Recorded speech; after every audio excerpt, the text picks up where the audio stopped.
ചേട്ടാ നമസ്കാരം. നമസ്കാരം.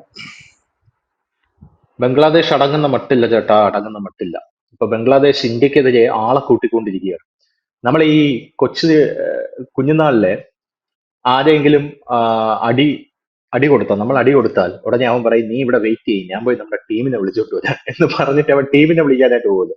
അതുപോലെ ബംഗ്ലാദേശിന് കിട്ടിയതൊന്നും പോരാ എന്നാണ് തോന്നുന്നത്. ബംഗ്ലാദേശ് ടീമിനെ വിളിക്കാൻ പോവുകയും, അതായത് ഇന്ത്യയെ നേരിടാൻ ഇസ്ലാമിക രാജ്യങ്ങളുടെ സഹായം ബംഗ്ലാദേശ് തേടുകയാണ് എന്ന റിപ്പോർട്ടാണ് ഇപ്പൊ പുറത്തു വന്നിരിക്കുന്നത്. ഒന്നാമത് ഈ ബംഗ്ലാദേശ് പാപ്പരാണ്, സാമ്പത്തിക പ്രതിസന്ധി നേരിടുന്നു, ഇൻഫ്ലേഷൻ ആണെങ്കിൽ അങ്ങേ അറ്റമാണ്, GDP കുത്തനെ താഴെ പോയി.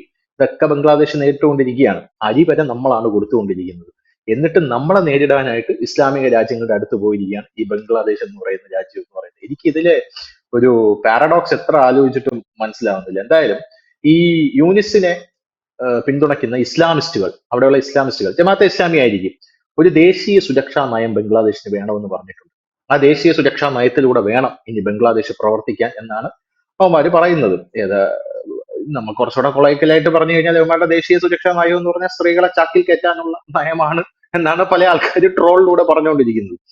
ഈ ദേശീയ സുരക്ഷാ നയം വേണമെന്ന് പറയുന്നതിന്റെ പ്രധാനപ്പെട്ട കാരണം ആ, സൈന്യം ബംഗ്ലാദേശിന്റെ സൈന്യത്തെ ഇന്ത്യ നിയന്ത്രിക്കാൻ പാടില്ല എന്നുള്ളതാണ്. ഇപ്പൊ അവിടെയുള്ള ഇസ്ലാമിസ്റ്റുകൾ പറയുന്നത് ബംഗ്ലാദേശിന്റെ സൈന്യത്തെ ഇന്ത്യ നിയന്ത്രിച്ചു കൊണ്ടിരിക്കുകയാണ് എന്നുള്ളതാണ്.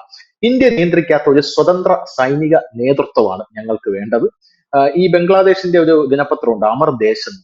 അതിന്റെ എഡിറ്റർ ഒരു മുഹമ്മദൂർ റഹ്മാൻ എന്നാണ് അയാളുടെ പേര്. അയാളാണ് ഈ കാര്യം ഒരു പൊതുവേദിയിൽ വ്യക്തമാക്കിയിരിക്കുന്നത്. നമ്മളെ ഈ ചില പത്രങ്ങളിലൊക്കെ അറിയാലോ ചേട്ടാ, ചില ചാനലുകളിലെ ചർച്ചകളിലൊക്കെ ഈ വന്നിരിക്കുന്ന പത്രക്കാരെ കണ്ടാൽ നമുക്ക് പത്രക്കാരാണെന്ന് തോന്നും. പക്ഷെ അത് യഥാർത്ഥത്തിൽ അവർ പത്രക്കാരായിരിക്കില്ല. അവർ ഈ ജമാഅത്തെ ഇസ്ലാമിയുടെ ഒക്കെ വലിയ നേതാക്കളും കൂടെ ആയിരിക്കും. നമ്മുടെ ഈ മലയാളത്തിൽ ഒരു പ്രമുഖ ചാനലിലെ ഒരു അടുപ്പൂട്ടി ചർച്ചയിലൊക്കെ വന്നിരിക്കുന്ന ഒരു വ്യക്തിയൊക്കെ. അതുപോലെ ഈ അമൃത് ദേശിന്റെ എഡിറ്റർ മുഹമ്മദ് റഹ്മാൻ എന്ന് പറയുന്ന ഇയാൾ വലിയൊരു പുള്ളിയാണ്. അപ്പൊ ഇയാൾ പറഞ്ഞിരിക്കുന്നത് ഈ ഈ നയം വേണം, അത് നയം കിട്ടാനായി നമ്മൾ എന്ത് ചെയ്യണം, ഇസ്ലാമിക രാജ്യങ്ങളുടെ പിന്തുണ തേടണം എന്ന് പറഞ്ഞിട്ടുണ്ട്. ഇത് നടക്കുന്ന കേസാണോ ഇത്? എനിക്ക് തോന്നുന്നില്ല ഇസ്ലാമിക രാജ്യങ്ങൾ മറ്റേ കണ്ടം വഴി ഓട്ടിക്കുമെന്നാണ് എനിക്ക് തോന്നുന്നത്. കാരണം ഇന്ത്യയുമായിട്ട് ഇസ്ലാമിക രാജ്യങ്ങളൊന്നും ഒരു യുദ്ധത്തിന്, ഒരു കൊമ്പ് കോർക്കലിനും നിൽക്കും എന്ന് ഞാൻ വിചാരിക്കുന്നില്ല. എന്താ തോന്നുന്നത് ചേട്ടൻ? നമ്മള് ഗൂഗിളിലും മറ്റുമൊക്കെ ഈ ബംഗ്ലാദേശിന്റെ ഈ സഖ്യകക്ഷികൾ ആരാണെന്ന് സെർച്ച് ചെയ്ത് കഴിഞ്ഞാല് അതിനകത്ത് വരുന്ന ഉം. പ്രധാനപ്പെട്ട റിസൾട്ടുകൾ ഒന്ന്, ആഹ്, ഒരു ബ്ലാക്ക് ആൻഡ് വൈറ്റ് ആണ് അവരുടെ പോളിസി എന്നാണ് പറയുന്നത്. അതായത് ഈ ഉം. ഇരുളുമല്ല വൈറ്റും അല്ലാത്ത രീതി. ഇതിൽ ഏതാണ്, ആരുടെ കൂടെയാണ്, ഉം. അല്ലെങ്കിൽ ആരാണ് സഖ്യകക്ഷി എന്നറിയില്ല. ഈ ഷെയ്ഖ് ഹസീനയുടെ കാലത്ത് ഉം. അവർ ഇന്ത്യയുമായിട്ട് മാത്രമല്ല ജപ്പാനും ദക്ഷിണ കൊറിയയുമായിട്ട് പോലും നല്ല ഒരു ലിങ്ക് ഉം. സ്ഥാപിച്ചുകൊണ്ട് ഗൾഫ് കൺട്രീസും ഒക്കെ ആയിട്ട് ലിങ്ക് സ്ഥാപിച്ചുകൊണ്ട് പോകുന്ന ഒരു രീതിയായിരുന്നു. ഇപ്പോൾ മാറിയ സാഹചര്യത്തിൽ ബംഗ്ലാദേശിന് ഇതിന് എങ്ങോട്ട് മുമ്പോട്ട്, കാരണം അവിടുത്തെ ഒരു പ്രധാന പ്രശ്നം എന്താണെന്ന് വെച്ച് കഴിഞ്ഞാല് ഈ ആ, യൂനുസിനെ പോലെയുള്ള യാതൊരു ഭരണപരിചയവും ഇല്ല, ഒന്നും ഇല്ലാതെ, കാരണം അദ്ദേഹം ഒരു പൊളിറ്റീഷ്യനെ അല്ലാത്തൊരു മനുഷ്യനാണ്. അദ്ദേഹത്തെ ഉം. കയറ്റി ഇരുത്തിയിരിക്കുന്നത് ആരാ? ജമാഅത്തെ ഇസ്ലാമി പോലെ ഒരു വിവരവും കാര്യങ്ങളും ഇല്ലാതെ മതരാഷ്ട്രത്തിന് വേണ്ടി വാദിക്കുന്ന കുറെ പേരാണ് ഈ പുള്ളിയെ പിടിച്ച് ഇരുത്തിയിരിക്കുന്നത്. അവർക്കും അറിയില്ല, ഉം. ഇദ്ദേഹത്തിനും അറിയില്ല ഇതെന്താണ്, ഇത് എങ്ങനെയാണ് മുൻപോട്ട് കൊണ്ടുപോകേണ്ടത്. ഇല്ലായിരുന്നുണ്ടെങ്കിൽ നമ്മുടെ അടുത്ത് ഇപ്പൊ അരി ചോദിക്കേണ്ട ആവശ്യമില്ല. കാരണം ഇതൊക്കെ ഒരു എന്താണ് പറയുന്നത്, രാജ്യങ്ങൾ തമ്മിലുള്ള ഒരു ബന്ധത്തിന്റെ പേരിൽ ആ ഒരു ട്രേഡ് നടന്നു പോകേണ്ടതാണ്. അതിനൊരിക്കലും ഒരു രാജ്യവും കോട്ടം വരുത്താൻ ഇടയാക്കത്തില്ല. പാകിസ്ഥാന്റെ പ്രശ്നം വെച്ചാൽ അവന്മാർ സാമ്പത്തികമായിട്ട് പാപ്പരായി പോയി എന്നുള്ളതേ ഉള്ളൂ. പക്ഷെ അവർക്ക് അന്താരാഷ്ട്ര ബന്ധങ്ങൾ ഇപ്പോഴും അവർ കീപ്പ് ചെയ്തൊക്കെ കൊണ്ടുപോകുന്നുണ്ട്. വേണ്ടവർ ഉം. ഇപ്പൊ അമേരിക്ക ആയാലും അമേരിക്ക എന്ത് പറഞ്ഞെന്ന് പറഞ്ഞാലും ഒക്കെ അഡ്ജസ്റ്റ് ചെയ്ത് അവർ മുമ്പോട്ട്, കാരണം അവർക്ക് ഇത് അറിയാം. കാരണം അവരിത് ജനിച്ചപ്പോൾ മുതലേ, അവരുടെ രാജ്യം ജനിച്ചു വീണപ്പോൾ മുതലേ അവരിത് പ്രാക്ടീസ് ചെയ്തുകൊണ്ടിരിക്കുന്നതാണ്. അകത്ത് വലിയ പ്രശ്നങ്ങൾക്ക് വന്നാലും വഴി അടക്കത്തില്ല അവർ. പക്ഷെ ബംഗ്ലാദേശിനെ സംബന്ധിച്ച് ഇവർക്ക് ഒന്നും അറിയില്ല എന്നുള്ളതാണ് അവരുടെ ഏറ്റവും വലിയ പ്രശ്നം. കാരണം ഈ ഭരണാധികാരിക്കും അറിയില്ല, ഈ ഭരണാധികാരികളെ കൊണ്ടുവന്നവർക്കും അറിയില്ല. ഇവിടെയാണ് ഒരു പ്രശ്നം. ഇവിടെ അവരിപ്പോൾ കാരണം അവരുടെ നിരന്തരമുള്ള ഈ യൂണിസിന്റെ ആയാലും അവിടുത്തെ നേതാക്കന്മാരുടെ പ്രസ്താവനകൾ കാണുമ്പോൾ നമുക്ക് മനസ്സിലാകുന്ന കാര്യം, ഇവര് ഈ രാഷ്ട്രീയ പാർട്ടികളെ കൈകാര്യം ചെയ്യുന്നത് പോലെയാണ് രാജ്യങ്ങൾ തമ്മിൽ കൈകാര്യം ചെയ്യുന്നത്. അത് രണ്ടും രണ്ടാണ്. ഇപ്പൊ നരേന്ദ്രമോദി ഒരേ സമയത്ത് ഒരു BJP-കാരനുമാണ്, മറ്റൊന്ന് നമ്മുടെ ഇന്ത്യൻ പ്രധാനമന്ത്രിയാണ്. അദ്ദേഹം വേറൊരു രാജ്യത്തോട് ഡീല് നടത്തുമ്പോൾ, ഈ വേറൊരു രാജ്യവുമായി ബന്ധപ്പെടുമ്പോൾ അത് ഇന്ത്യയെ പ്രതിനിധീകരിച്ച് ഇന്ത്യയുടെ പോളിസികളാണ് അവിടെ വെക്കുന്നത്. അതല്ലാതെ ഈ ഉം. പറയുന്ന BJP-യുടെ പോളിസി അല്ല. പക്ഷെ ഈ യൂനസിനെ സംബന്ധിച്ച് ജമാഅത്ത് ഇസ്ലാമിയുടെ കടുംപിടുത്തങ്ങൾക്ക് അയാൾ വഴങ്ങി കൊടുക്കുന്നു എന്നുള്ളതാണ് യാഥാർത്ഥ്യം. ജമാഅത്ത് ഇസ്ലാമി മാത്രമല്ല, മറ്റു മതമൗലികവാദ സംഘടനകൾ. ഇപ്പൊ ഇവര് ഈ GCC രാജ്യങ്ങളെ ഞങ്ങളെ പിന്തുണയ്ക്കണമെന്ന് പറഞ്ഞാണ് പോകുന്നത്. ഇതിൽ ഏതൊക്കെ രാജ്യങ്ങളാണ്? Bahrain, Kuwait, Oman, Saudi Arabia, UAE പോലെ, ഖത്തർ പോലുള്ള രാജ്യങ്ങളാണ്. ഇതിനകത്തു നിന്ന് ഒരു ഉം. അനുകൂലമായ മറുപടി കിട്ടാൻ അല്പമെങ്കിലും സാധ്യതയുള്ള ഒരു രാജ്യം ഖത്തറാണ്. ഖത്തർ നാക്കുകൊണ്ട് പറയുകയുള്ളൂ, വേറെ കാര്യങ്ങളൊന്നും ഉണ്ടാകില്ല, ഞങ്ങൾ പിന്തുണയ്ക്കുന്നു എന്ന് പറയും. കാരണം ഇത് പാകിസ്ഥാനും ഇന്ത്യയും തമ്മിലുള്ള പല പ്രശ്നങ്ങളും ഖത്തർ ഇടയ്ക്ക് വന്നിട്ട് രണ്ട് ഡയലോഗ് അടിച്ചിട്ട് പോകും. ഉം. പിന്നെ ഈ പിന്നെ പിന്തുണയ്ക്കാൻ ഈ GCC രാജ്യം അല്ല എങ്കിൽ പോലും നാറ്റോ സഖ്യകക്ഷിയായ തുർക്കിയുടെ പ്രസിഡന്റ് എർദോഗൻ ഉണ്ട്. പുള്ളിക്കും പരിപാടി ഇതേപോലുള്ള സ്ഥലങ്ങളിൽ വന്നിട്ട് രണ്ട് ഡയലോഗ് അടിച്ചിട്ട് പോവുക എന്നൊരു പരിപാടി പുള്ളിക്കുള്ളതാണ്. ഉം. അതായത് കാശ്മീർ കേട്ടിട്ടുണ്ടല്ലോ. വിഷയം പാകിസ്ഥാൻ ഉയർത്തുമ്പോഴൊക്കെ വന്നിട്ട് കാരണം എർദോഗന്റെ ഏറ്റവും വലിയ ലക്ഷ്യം എന്ന് പറഞ്ഞു കഴിഞ്ഞാൽ ഇസ്ലാമിക ലോകത്തെ ഉം. ഏറ്റവും വലിയ സൂപ്പർ പവറായി മാറുക. അതാണ് എർദോഗന്റെ എക്കാലത്തെയും വലിയ സ്വപ്നം. അത് അവരുടെ ഒരു ലീഡർഷിപ്പിലേക്ക് വരിക. ഉം. ഉം. എന്നാലോ സൗദി അടക്കമുള്ള GCC രാജ്യങ്ങളൊന്നും ഈ തുർക്കിയെ 7 അയലത്ത് അടുപ്പിക്കാറുമില്ല. അപ്പം അങ്ങനെ പോകുന്നു തുർക്കിയുടെ ഉം. കാര്യം. ഇപ്പോൾ ഈ ബംഗ്ലാദേശിന് നാക്കുകൊണ്ട് പിന്തുണ കിട്ടാൻ സാധ്യതയുള്ള ഒരു അറബ് രാജ്യം ഖത്തറാണ്. മറ്റൊരു ഇസ്ലാമിക രാജ്യം എന്ന് പറയുന്നത് തുർക്കി. ഇസ്ലാമിക രാജ്യം എന്നല്ല, നാറ്റോയുടെ സഖ്യകക്ഷിയാണ് അവർ. ഈ GCC ആയിട്ട് ബന്ധമില്ലാത്ത രാജ്യമാണെങ്കിൽ പോലും തുർക്കിയുടെ ഒരു പിന്തുണ കിട്ടും. മുൻപായിരുന്നെങ്കിൽ ഉം. മലേഷ്യയുടെ പിന്തുണ കിട്ടിയാണ്. പക്ഷെ ഇപ്പൊ മലേഷ്യയുടെ ഇപ്പൊ ഭരണാധികാരി ഒന്നും അല്ലാത്തതുകൊണ്ട് മലേഷ്യയുടെ പിന്തുണ കിട്ടില്ല. പിന്നെ ഇവർക്ക് ഇന്തോനേഷ്യയാണ്, അവരൊട്ടും പിന്തുണയ്ക്കത്തില്ല. കാരണം ഇവരെല്ലാം ഇന്ത്യയെ ഡിപ്പെൻഡ് ചെയ്ത് മുമ്പോട്ട് നിൽക്കുന്ന രാജ്യമാണ്. ഇപ്പോഴത്തെ ഒരു ലോകത്തിന്റെ രീതി എന്ന് പറഞ്ഞു കഴിഞ്ഞാല് ആരും ആരുടെയും പ്രശ്നങ്ങളിൽ പോയി ചെന്നിട്ട് തലയിടുകയോ അതിന് പിന്തുണ കൊടുക്കുകയോ ചെയ്യാറില്ല. എല്ലാവർക്കും അവരുടെ രാജ്യമാണ് വലുത്. അവരുടെ രാജ്യത്ത് ട്രംപ് പോലും അങ്ങനെയാണ് മുമ്പോട്ട് പോകുന്നത്. അമേരിക്ക ഫസ്റ്റ് എന്ന് പറഞ്ഞ് തന്നെയാണ് അദ്ദേഹം മുമ്പോട്ട് പോകുന്നത്. ഇവിടെ ഇപ്പോൾ ഇന്ത്യ 2022-23 കാലഘട്ടങ്ങളിൽ $161.33 ബില്യൺ എണ്ണയാണ് ഈ GCC രാജ്യങ്ങളിൽ നിന്ന് ഇറക്കുമതി ചെയ്തിരിക്കുന്നത്. 2024 നമ്മൾ എത്തുമ്പോൾ 105.3 ബില്യണിലേക്ക് അത് എത്തിയിട്ടുണ്ട്.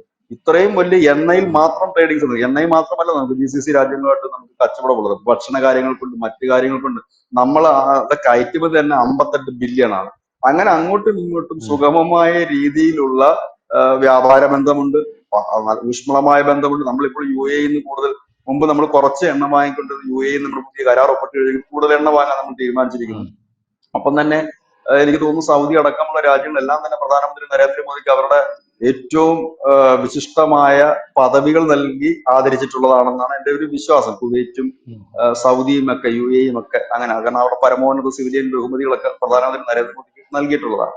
അപ്പൊ അങ്ങനെയുള്ളവരൊക്കെ പോയി കാണാം എന്നുള്ളതല്ലാതെ, കണ്ടതിന് ശേഷം ബംഗ്ലാദേശിലുള്ള ഈ മതമൗലികവാദ സംഘടനകളെ സൂചിപ്പിക്കാം എന്നുള്ളതല്ലാതെ അതിനപ്പുറത്തേക്ക് ഈ ബംഗ്ലാദേശ് ഏത് രാജ്യത്തെ പോയി കണ്ടാലും സഹായം കിട്ടാൻ സാധ്യതയില്ല.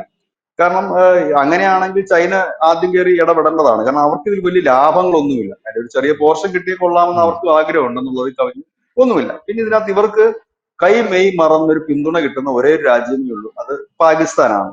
അതിപ്പോ ഇന്ത്യക്കെതിരെ ആര് പറഞ്ഞാലും പാകിസ്ഥാൻ പിന്തുണച്ച് രംഗത്ത് വരുമെന്നുള്ള കാര്യത്തിൽ യാതൊരു സംശയമില്ലാത്ത കാര്യമാണ്. പക്ഷെ പാകിസ്ഥാനും അതിനകത്ത് പരിമിതികൾ ഒരുപാടുണ്ട്. ഈ ഗൾഫ് രാഷ്ട്രങ്ങളിൽ പോയത് കൊണ്ട് പ്രത്യേകിച്ച് കാര്യങ്ങളൊന്നുമില്ല, ഞങ്ങൾ ചർച്ച നടത്തിയെന്ന് പറയാൻ കഴിയും, അങ്ങനെയൊക്കെയുള്ള കാര്യങ്ങൾ പറയാൻ കഴിയും. അതിന്റെ അപ്പുറത്തേക്ക് ഒന്നുമില്ല. കാരണം ഈ ഖത്തറൊക്കെ ഇപ്പോൾ മീഡിയേറ്റർ റോളാണ് പശ്ചിമേഷ്യ വഹിച്ചുകൊണ്ടിരിക്കുന്നത്. പ്രത്യേകിച്ച് ഈ ഭീകര സംഘടനകൾ ഹമാസും ഇസ്രയേലുമായിട്ടൊക്കെ ഉള്ള ചർച്ചകളും വെടിനിർത്തലിനും ഒക്കെ ഒരു മീഡിയേറ്റർ റോളിലേക്കാണ് ആ രാജ്യത്തെ ഇപ്പം ഇങ്ങനെയുള്ള അവസരങ്ങളിലൊക്കെ മറ്റു രാജ്യങ്ങൾ കാണുന്നത്. സൗദി അറേബ്യയെ സംബന്ധിച്ച് കാരണം ഇന്ത്യയുമായിട്ട് തന്നെ അവർ മെട്രോ റെയിൽ പദ്ധതിയിൽ ഉടനെ അവർ സ്റ്റാർട്ട് ചെയ്യുന്നു. അങ്ങനെ വലിയ പദ്ധതികളൊക്കെ ഉണ്ട്. ഞാൻ നേരത്തെ പറഞ്ഞതുപോലെ ഒരു രാജ്യത്തിന് മുമ്പ് വേറൊരു രാജ്യത്തിന് പിന്തുണച്ച് രംഗത്തെത്തണമെന്ന് വലിയ താല്പര്യമൊന്നുമില്ല. പക്ഷെ നേരെ മറിച്ച് ഇന്ത്യയാണ് ഒരു സഹായം ആവശ്യപ്പെടുന്നെങ്കിൽ പല രാജ്യങ്ങളും സഹായിക്കാൻ തയ്യാറാകും. അത് ഇന്ത്യയോടുള്ള സ്നേഹം കൊണ്ടല്ല. ഇന്ത്യ സഹായിച്ചു കഴിഞ്ഞാൽ ഇന്ത്യയെ പോലെ വലിയൊരു വിപണി കിട്ടും. അത്യാവശ്യം പർച്ചേസിംഗ് കപ്പാസിറ്റി ഉള്ള ഒരു വലിയ ജനസമൂഹം താമസിക്കുന്ന ഒരു വലിയ വിപണിയായി കിട്ടും. അതിന് റഷ്യയും അമേരിക്കയൊക്കെ ഓടി വരും ഇന്ത്യ ഒരു വിളിച്ച് സഹായിക്കണം എന്ന് പറഞ്ഞു കഴിഞ്ഞാൽ. കാരണം അതിന്റെ സ്നേഹം കൊണ്ട് വരുന്നതല്ല, കാരണം സഹായിച്ചതിന് ഗുണമുണ്ട്.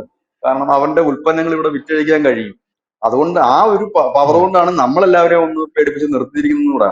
ഇവിടെ ബംഗ്ലാദേശിനെ സംബന്ധിച്ച് അവർക്ക് നേരത്തെ തന്നെ സൂചിപ്പിച്ച കണക്ക് GDP-യിലായാലും മറ്റുള്ള വരുമാനത്തിലായാലും കുറഞ്ഞു നിൽക്കുന്ന ഒരു രാജ്യമാണ്. ഇവർക്ക് എന്തെങ്കിലും മറ്റ് സഹായങ്ങൾ നൽകാം എന്നുള്ളത് ഉള്ളൂ, അല്ലാതെ അതിനപ്പുറത്തേക്കൊരു സഹായം ഒന്നും നൽകില്ല. ഇപ്പൊ സൗദി പോലും പാകിസ്ഥാന് ഫണ്ടിങ് ഒന്നും ചെയ്യുന്നില്ല. സൗദി പോലും ഇപ്പം കുറെ ബിസിനസ് പരമായ ചിന്തിക്കുന്നത്. അവർ കഴിഞ്ഞ കുറെ നാളുകൾക്ക് മുമ്പ് സൗദി പറഞ്ഞത് ഇനി പാകിസ്ഥാനെ ഞങ്ങൾ സാമ്പത്തികമായി സഹായിക്കുന്നില്ല, പകരം പാകിസ്ഥാനിന് വേണ്ട അടിസ്ഥാനപരമായ കാര്യങ്ങൾ, ഹോസ്പിറ്റൽ വേണമെങ്കിൽ ഞങ്ങൾ കെട്ടിത്തരാം, റോഡ് വേണമെങ്കിൽ ഞങ്ങൾ പണിത് തരാം, ഞങ്ങളുടെ ആളുകൾ അല്ലെങ്കിൽ ഞങ്ങളുടെ കമ്പനികൾ അല്ലെങ്കിൽ ഞങ്ങൾ തന്നെ ഫൈനാൻസ് ചെയ്ത് ഞങ്ങൾ തന്നെ, അതായത് എല്ലാ രാജ്യങ്ങളും സഹായിക്കുന്നതോടൊപ്പം തന്നെ അവർക്കും മുൻപോട്ട് പോകണം. അപ്പൊ അങ്ങനെ ഉള്ളിടത്ത് അവരവരുടെ ഈ സമയവും അവരുടെ മണി പവറും മാൻ പവറും ഒക്കെ മെനക്കെട്ട് ഇരുന്നിട്ട് ബംഗ്ലാദേശിനെ സഹായിക്കാനൊന്നും വരില്ല. ഇപ്പൊ നടത്തുന്ന നീക്കം ബംഗ്ലാദേശിലുള്ള മതമൗലികവാദി സംഘടനകളെ ഒന്ന് തണുപ്പിക്കാൻ, അല്ലെങ്കിൽ അവരെ ഒന്ന് സൂചിപ്പിക്കാൻ, അല്ലെങ്കിൽ അവിടെ അല്ല, കിടക്കുന്ന അങ്ങനെ അങ്ങനെ സഹായിക്കാൻ പറ്റുന്ന രാജ്യങ്ങൾക്ക് നല്ലൊരു മാതൃകയാണ് മലേഷ്യയും മാൽദീവ്സും. അങ്ങോട്ടേക്ക് ഒന്ന് നോക്കിയാൽ മതി, അവർക്ക് അതെ എന്ത് അതെ സംഭവിച്ചു എന്ന് നോക്കിയാൽ മതി. ഇന്ത്യക്ക് അതിന് ഭയപ്പെടുന്നത് ഞാൻ പറഞ്ഞില്ലേ, ഇതിനകത്ത് ആകെ ഒരു ഡയലോഗ് കൊണ്ട് എന്തെങ്കിലും ഒരു സപ്പോർട്ട് കൊടുക്കാൻ പറ്റുന്ന ഒരു രാജ്യം ഈ GCC-യിൽ ഖത്തർ മാത്രമേ ഉള്ളൂ. ഖത്തറും അനങ്ങും എന്ന് ഉം. എനിക്ക് തോന്നുന്നില്ല. ഒപ്പം തന്നെ കാരണം നമ്മൾ കണ്ടതാണ് ഈ ഹനിയയുടെ വധത്തിനൊക്കെ ശേഷം ഖത്തർ അപലപിച്ച് രംഗത്ത് വന്നു എന്നല്ലാതെ അതിൽ കവിഞ്ഞ് വലിയ അതെ. ഒരു ഡയലോഗ്സ് ഒന്നും അവരുടെ ഭാഗത്തു ഖത്തറിനൊക്കെ നിന്നും ഒരു വന്നിരുന്നില്ല. ഭീകരവാദ ഇമേജ് പണ്ട് മുതലേ ഉണ്ട് ചേട്ടാ. ഖത്തറൊക്കെ അത് മാറ്റി കൊണ്ടുവരാനായിട്ട് അഹോരാത്രം പ്രയത്നിച്ചുകൊണ്ടിരിക്കുകയാണ്. അതുകൊണ്ടാണല്ലോ അവർ ഈ ഫുട്ബോൾ വേൾഡ് കപ്പ് ഒക്കെ അവിടെ നടത്തി ഞങ്ങൾ ഇതാ പുരോഗമനവാദികളായി മാറിയിരിക്കുന്നു, ഞങ്ങളുടെ നാട്ടിലേക്ക് എല്ലാവർക്കും വരാം എന്നുള്ള ഒരു ഇമേജിലോട്ട് ഖത്തറൊക്കെ ഇങ്ങനെ പതുക്കെ പതുക്കെ വരുന്നുണ്ട്. അപ്പൊ അതിന്റെ ഇടയിൽ ഈ വള്ളിയൊന്നും എടുത്ത് തലയിൽ വെക്കാൻ ഖത്തർ ഒന്നും തയ്യാറാകുമെന്ന് എനിക്ക് തോന്നുന്നില്ല. പ്രത്യേകിച്ച് ഇല്ല ഇല്ല UAE ഇല്ല പിന്നെ എന്തായാലും തയ്യാറാവത്തില്ല. ആകെപ്പാടെ ചാൻസ് ഉള്ളത് പാകിസ്ഥാൻ മാത്രമാണ്. പാകിസ്ഥാൻ ഉറപ്പായിട്ടും അത് സഹായിക്കാനായിട്ട് പോകും. അതിന് പിന്നിൽ പാകിസ്ഥാന് കൂടെ ലക്ഷ്യങ്ങളുണ്ട് എന്നുള്ളത് വേറൊരു കാര്യം. പാകിസ്ഥാന് ഇന്ത്യയെ അടിക്കണം, പോരാത്തതിന് പാകിസ്ഥാൻ മാത്രമേ ഉള്ളൂ. പിന്നെ ചേട്ടൻ പറഞ്ഞതുപോലെ ഈ അവിടെയുള്ള ഇസ്ലാമിസ്റ്റുകളെ ഒന്ന് തണുപ്പിക്കാൻ. കാരണം ഇസ്ലാമിസ്റ്റുകൾ ഇപ്പൊ ബംഗ്ലാദേശിൽ വലിയ പ്രശ്നം ഉണ്ടായിക്കൊണ്ടിരിക്കുകയാണ്. ഇവർക്ക് ഭരണഘടന മാറ്റണം എന്നാണ് ഇവർ പറയുന്നത്. ഈ ഭരണഘടന മാറ്റി പുതിയ ഭരണഘടന കൊണ്ടുവരണം എന്നാണ് പറയുന്നത്. അതിന്റെ പേരിലാണ് മറ്റേ UK ചികിത്സിക്കാൻ എന്നൊക്കെ പറഞ്ഞ് നമ്മുടെ BNPയുടെ നേതാവ് ഉണ്ടല്ലോ, അവര് UK പോയത് നൈസായിട്ട് ഖാലിദാസിയ. ഖത്തറിന്റെ സഹായത്തോടു കൂടി അവർ ഖാലിദ് സിയ UK നൈസായിട്ട് പോയി. അതായത് ഭരണഘടന മാറ്റും എന്ന് അറിയാം. മാറിക്കഴിഞ്ഞാല് ഇവിടെയുള്ള സ്ത്രീകളുടെയൊക്കെ സുരക്ഷിതത്വവും സംരക്ഷണവും ഒക്കെ പോകുന്ന അവർക്കറിയാം. അവരുടെ പാർട്ടി ഈവൻ ദോ അവരുടെ പാർട്ടി UNSന്റെ കൂടെയാണ് നിൽക്കുന്നതെങ്കിൽ പോലും, ഈ വിദ്യാർത്ഥി പ്രക്ഷോഭത്തിൽ അവരെ സപ്പോർട്ട് ചെയ്യുന്നുണ്ടെങ്കിൽ പോലും, അവര് പറഞ്ഞത് ഭരണഘടനയിൽ ഇപ്പോൾ ഉള്ളതിൽ എന്തെങ്കിലും തിരുത്തുണ്ടെങ്കിൽ നമുക്ക് ചെയ്യാം, പക്ഷെ മാറ്റണം എന്നൊക്കെ പറഞ്ഞു കഴിഞ്ഞാൽ അത് വേണോ എന്ന് ചോദിച്ചപ്പം അവരുടെ ആ നിലപാടിനെ എടുത്ത് തോട്ടിലോട്ട് എറിഞ്ഞിട്ട് ഇവര് പറഞ്ഞു മാറ്റിയേ പറ്റത്തുള്ളൂ, ബംഗ്ലാദേശിന്റെ പേരാണ് ആദ്യം മാറ്റേണ്ടത്, ഇസ്ലാമിക് റിപ്പബ്ലിക് ഓഫ് ബംഗ്ലാദേശ് എന്നാക്കണം എന്നൊക്കെ പറഞ്ഞ ഒരു വലിയ പ്രതിസന്ധിയിലാണ് ബംഗ്ലാദേശ് കടന്നു പോകുന്നത്. അപ്പൊ അതുകൊണ്ട് ബംഗ്ലാദേശിനെ ഒന്ന് തണുപ്പിക്കാൻ കൂടെ ആയിരിക്കും, ഈ ഇസ്ലാമിസ്റ്റുകളെ ഒന്ന് തണുപ്പിക്കാൻ കൂടെ ആയിരിക്കാം അല്ല, ഇവരിങ്ങനെ ചെയ്യുന്നത് ഇതിനകത്ത് എന്ന് തോന്നുന്നു അല്ലെ? ഇതിനകത്ത് വേറൊരു സംശയം വരുന്നുണ്ട്. കാരണം ഇപ്പൊ ഈ GCC രാജ്യങ്ങൾ ഉം, എന്ന് പറഞ്ഞാൽ ഇതിനകത്ത് ഈ സംശയം പറയാനുള്ള ഒരു പ്രധാനപ്പെട്ട കാരണം എന്ന് വെച്ച് കഴിഞ്ഞാല് നമ്മുടെ ഈ ഉം, അഫ്ഗാനിസ്ഥാൻ താലിബാൻ പിടിച്ചതിന് ശേഷം കാരണം അവർക്ക് താലിബാൻ, അതായത് അഫ്ഗാൻ ഭരണകൂടം ശരിക്കും ഒറ്റപ്പെട്ടു പോയൊരു സാഹചര്യം ഉണ്ടായിരുന്നു. കാരണം എന്താണെന്ന് വെച്ച് കഴിഞ്ഞാല് ഉം, ഇന്റർനാഷണൽ തലത്തിൽ ആരുടെ സപ്പോർട്ടില്ല, ഇന്ത്യയുടെ പോലും സപ്പോർട്ടില്ല. അപ്പൊ അന്ന് ഈ താലിബാൻ അന്നും ഇന്നും UAE വഴിയാണ്, UAE സമ്മർദ്ദം ചെലുത്തി, അല്ലെങ്കിൽ UAE റിക്വസ്റ്റ് ചെയ്തിട്ടാണ് ഇന്ത്യയുമായിട്ടുള്ള ബാക്ക്ഡോർ സംഭാഷണങ്ങൾ നടക്കുന്നത്. UAE ഉം, വഴിയാണ് ഉം, നമ്മുടെ ഗോതമ്പ് ആവശ്യപ്പെടുന്നത്, നമ്മുടെ മരുന്ന് ആവശ്യപ്പെടുന്നത്.